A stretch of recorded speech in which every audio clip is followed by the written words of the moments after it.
మనోభావాలతోటి సరే అది మా ఎత్తుగడ లేకపోతే అది మేము న్యాయమైనటువంటి కోరిక అనేటువంటిది వాళ్ళు సమర్థించుకుంటారు. నేను కాదంటలా దాన్ని. ఎవరి ఏ ప్రాంతానికి న్యాయం జరగాలని కోరుకోవడం తప్పు కాదు. కానీ మొత్తంగా చూసినప్పుడు గడిచినటువంటి 10 ఏళ్లలో బాలరాజు గారు చెప్పారు 2019లోనే కేంద్రానికి నీటి వాటాల గురించి తేల్చాలని చెప్పేసి రాసింది అని.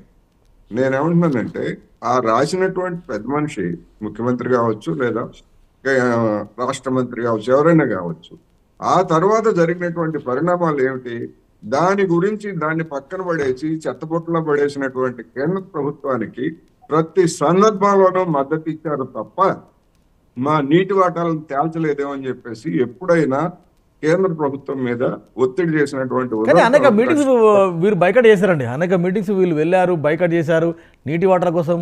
అంటే టెంపరీ అలొకేషన్. సమావేశాలను బాయ్కాట్ చేయటం కాదు వెంకట్ గారు, నేను చెప్పేది సమావేశాలను బాయ్కాట్ చేయటం కాదు. సమావేశాలు బాయ్కాట్ చేశారు, అది నాకు తెలుసు. కానీ పార్లమెంట్ లో ఉభయ సభల్లో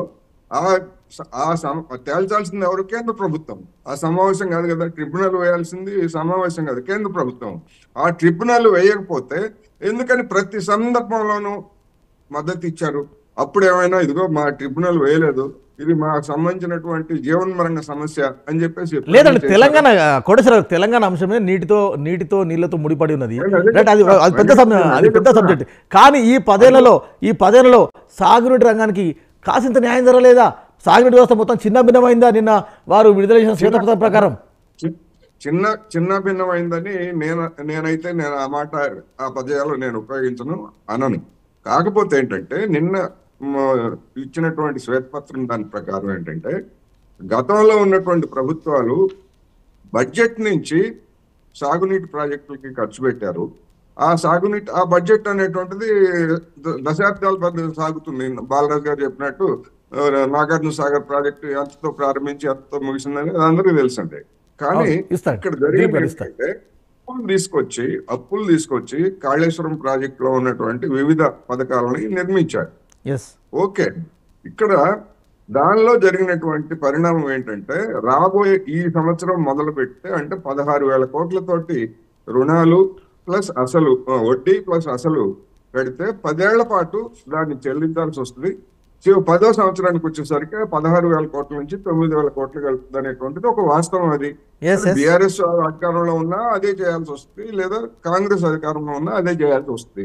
రెండోది, దాని నిర్వహణకు సంబంధించి బీఆర్ఎస్ అధికారంలో ఉండగానే అనేక మంది నిపుణులు ఇది వయబుల్ కాదు, ఎందుకంటే సంవత్సరానికి 10,000 కోట్ల రూపాయల మేరకు విద్యుత్కే ఖర్చు అవుతుంది, అందువల్ల ఇది వయబుల్ కాదు, దీనికి ప్రత్యామ్నాయాలు ఆలోచించాలని చెప్పేసి సేమ్ టైంలో గత ప్రభుత్వం ఓపెన్ ఆయకట్టు చూపిస్తున్నది, పండిన ధాన్యం చూపిస్తున్నది.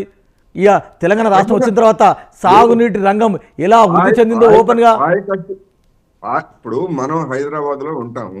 హైదరాబాద్ లో గడిచినటువంటి 10 ఏళ్లలో 5 ఏళ్ల క్రితం లేదా అంతకు ముందు మా అపార్ట్మెంట్ లో బోర్లన్నీ ఎండిపోయింది. కానీ గడిచినటువంటి 4-5 సంవత్సరాలుగా వర్షాలు బాగా పడిన కారణంగా, ఎందుకంటే మా ప్రాంతానికి ఏమి కాళేశ్వరం నీళ్లు రాలేదు, లేకపోతే మరొక ఇంకోటి నీళ్లు రాలేదు, కానీ భూగర్భ జలాలు అనేటువంటివి హైదరాబాద్ లో పెరిగాయి కదా. ఎందుకు పెరిగాయి అంటే వర్షాలు పడ్డాయి. ఆ వర్షాలు పడిన కారణంగా సాగు విస్తీర్ణం పెరిగింది, సాగు విస్తీర్ణంతో పాటు పంట కూడా పెరిగింది. సార్ సేమ్ టైంలో అంటే నేను రూరల్ నుంచి వచ్చా కాబట్టి చెప్తున్నాను, అంటే నిండు వేసవిలో అనేక చెరువులు మత్తలు పోసిన సందర్భాన్ని కూడా మీ దృష్టికి ఒకసారి తీసుకొస్తున్నాను. ఉన్నాయి, లేవని నేను అంటలా. వర్షాలు కారణము, అదే విధంగా కొన్ని ప్రాజెక్టులు నిర్మించి కొన్ని రిజర్వాయర్లు నింపడం అనేటువంటిది ఒక కారణం, దాన్ని నేను కాదంటలా. కానీ మొత్తంగా వీటన్నిటికీ మొత్తం సాగంతా కూడా కాళేశ్వరంతోనే జరిగింది. అభూత కల్పన. కాళేశ్వరంతో జరిగింది ఏమిటంటే నాకు అర్థమైన సార్, ఇప్పుడు నిన్న శ్వేతపత్రం విడుదల సందర్భంగా మళ్ళీ వస్తా సార్ మీ దగ్గరికి, మళ్ళీ వస్తాను. అసలు ఈ 10 ఏళ్లలో సాగునీటి వ్యవస్థ పూర్తిగా చిన్నభిన్నమైంది. ఈ 10 అసలు మనం పార్టీ పుట్టింది, ఉద్యమం పుట్టింది నీళ్ళ కోసం, మీకు తెలుసు, ఓపెన్గా అందరూ తెలుసు, మీరు కూడా రాశారు, ఎజెండా రాశారు, అనేక మీడియాస్ రాశారు. కానీ 10 ఏళ్లలో తెలంగాణకు సాగునీటి రంగానికి జరిగింది 0 అనేది నిన్న మీరు శ్వేతపత్రంలో చెప్పారు. నిజమా అది?